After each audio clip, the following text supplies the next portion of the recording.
1 2 3 start. नमस्कार, D24 तास paid news channel तुम्ही पाहू शकता. आज आपण धुळे तालुक्यातील उबंड या गावामध्ये आलो आणि या ठिकाणी ग्रामसभा ही भरण्यात आली होती. नेमकं गावामध्ये कुठल्या कुठल्या समस्या आहे आपण जाणून घेऊया. दादा, काय सांगणार तुमच्या गावामध्ये कुठल्या समस्या? समस्या अशा आहेत की आमच्या गावात गटारीचं काम अपूर्ण आहे. पाणी सगळं गल्लींमध्ये असतं, त्याच्यामुळे येण्या जाण्याला त्रास होतो. लहान मुलांचं आरोग्य धोक्यात येतं, त्याच्यामुळे प्रॉब्लेम आहेत. पण आज ग्रामसभा भरली, काही प्रश्न मांडले तिथं त्यांचं काहीतरी निवारण होईल. ग्रामसभा आज बरेच दिवसानंतर झाले असं म्हणणं. काय सांगणार? घरकुलचा देखील प्रश्न या ठिकाणी निर्माण होतो. घरकुलच्या प्रश्नाच्या संदर्भात काय सांगणार? आम्ही बोलतो एक मिनिट. घरकुलचं असं आहे, जे रितसर घर बांधताय त्याच्याकडनं पण इंजिनियर 30-35 हजार रुपये मागणी करतोय आणि जे घर बांधत नाही त्यांच्याकडनं पण घेतोय. पण याच्या तोटा जे रितसर घर बांधताय त्यांच्याकडनं घेत आहे.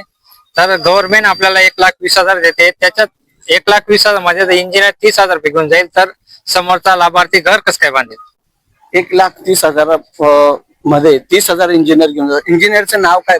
तो काय नाव काय? ज्ञानेश्वर पाटील. तुमचं देखील घर? हा, माझं दिलीप जागा. घर कधी बांधलं? आता लेवल चालू आहे. तुम्ही बघू शकता, इंजिनियर देखील या ठिकाणी. गावामध्ये आणखी काय समस्या असू शकतात? काय समस्या आहे? काय समस्या आहे गावामध्ये? भरपूर समस्या आहेत गावामध्ये. कुठल्या ग्रामसभा आता पहिल्यांदा झाली 10 वर्षानंतर. हे लहान मराठी शाळेचं पाण्याच्या टाकीचा प्रश्न मांडला आम्ही, परत ऐकवाचा प्रश्न मांडला, परत दर्जापासून तो मसंकीपर्यंत लाईट विषयी रस्त्याचा प्रश्न मांडला. भरपूर प्रश्न मांडले. आज रस्त्याचे प्रश्न असो, लाईटचे प्रश्न असो, हे अनेक प्रश्न. किती दिवसानंतर आज ग्रामसभा करण्यात? 10 वर्ष पहिले 10 वर्षानंतर. त्याला काय सांगणार? तुमची काय मागणी असणार आहे? म्हणजे गावात सुविधा निर्माण व्हायला पाहिजे, हीच मागणी आहे. तुम्ही बस स्टँड इथं व्हायला, बस स्टँड इथं व्हायला. तुम्ही बघू शकता, गावामध्ये विविध या ठिकाणी समस्या आहे. गावकरी देखील या ठिकाणी आपल्या सोबत आहे. आज बऱ्याच दिवसानंतर या ठिकाणी ग्रामसभा घेण्यात आली आहे. नेमकं गावातला लाईटचा प्रश्न असो, या ठिकाणी हाळाचा प्रश्न असो व पाण्याचा प्रश्न असो, घरकुलचा प्रश्न असो, हा मोठ्या प्रमाणामध्ये उबंड या गावामध्ये आहे. पण या गावामध्ये दुर्लक्ष होण्याचं काम देखील मोठ्या प्रमाणात आहे.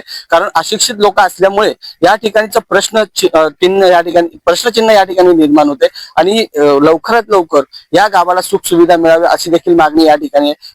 जे आयोगचे जी निधी आहे ती देखील काही लोकांना मिळत नाही असं देखील यावेळेस लोकांचं या ठिकाणी ग्रामसभेमध्ये म्हणणं या ठिकाणी त्या ग्रामसभेमध्ये ठराव याच्या आधारे बोलण्यात आलं. कॅमेरामॅन निलेश डोलेसह D24 तास चॅनल. जय हिंद.